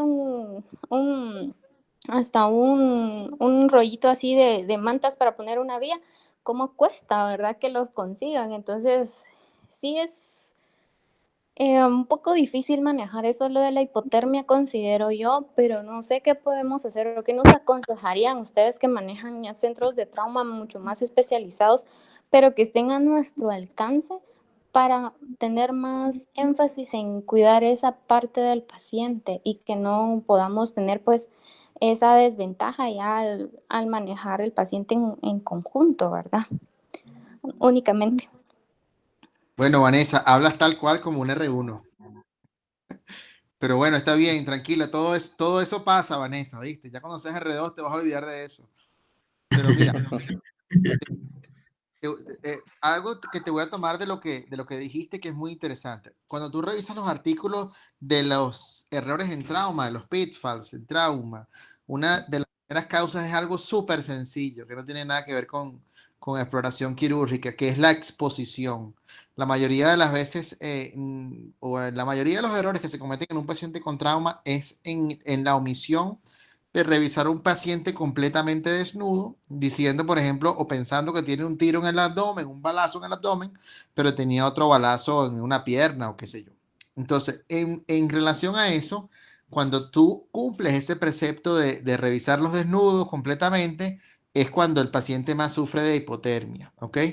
Siempre, siempre hay una sabanita por ahí con la cual lo puedas cubrir y métete en la cabeza de que la hipotermia, es decir, la temperatura, es un signo vital más.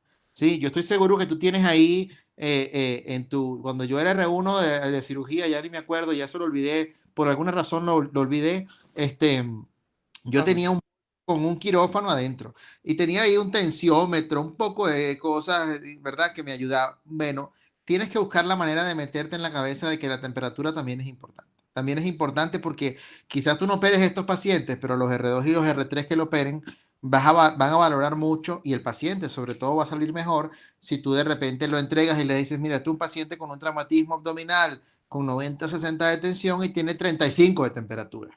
Ya eso nos hace pensar en la fase 0 de control de daños que ese paciente puede estar en control de daños, que puede entrar en control de daños, ¿sí? Entonces tranquila, que todo pasa. Ya cuando termine el año va a ser R2 y no te vas a estresar tanto por eso.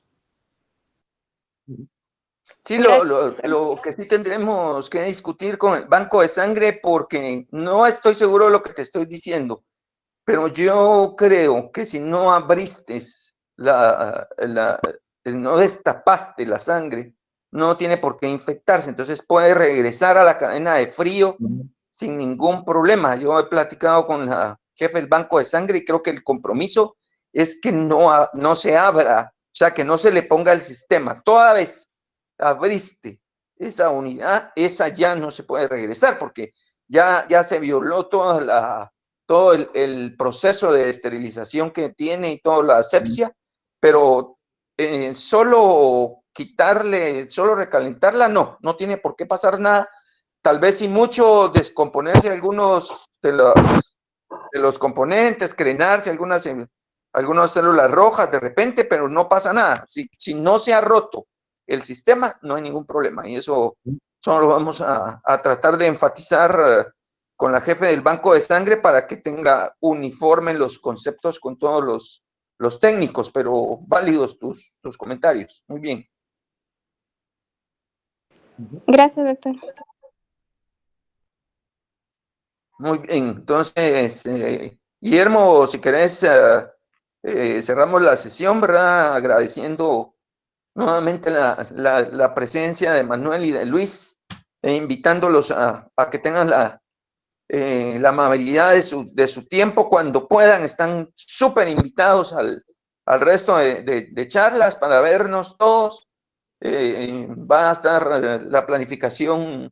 Luis Richard está en algunas, Pablo Tolino, bueno, Luis Richard va a estar en todas, ya se comprometió conmigo.